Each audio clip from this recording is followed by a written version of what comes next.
10 ஆண்டுகள் பழமையான வாகனங்களுக்கு இனி பெட்ரோல் டீசல் கிடையாது. புதிய விதிக்கு வலுக்கும் எதிர்ப்பு.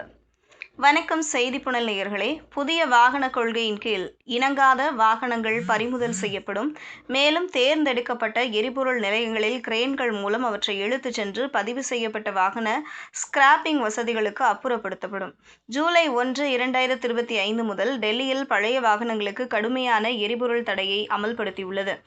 இதன் பொருள் 15 ஆண்டுகளுக்கும் மேலான பெட்ரோல் வாகனங்களும் 10 ஆண்டுகளுக்கு மேலான டீசல் வாகனங்களும் டெல்லியில் உள்ள எந்த எரிபொருள் நிலையத்திலும் எரிபொருள் நிரப்ப அனுமதிக்கப்படாது.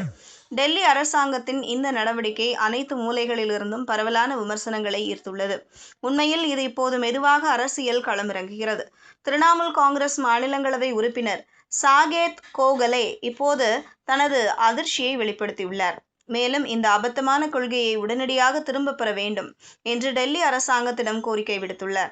சமீபத்திய எக்ஸ் பதிவில் கோகலே திரும்பப் பெறாவிட்டால் இந்த பிரச்சினை வரவிருக்கும் மழைக்கால கூட்டத்தொடரில் நாடாளுமன்றத்திலும் எழுப்பப்படும் என்று எச்சரித்துள்ளார்.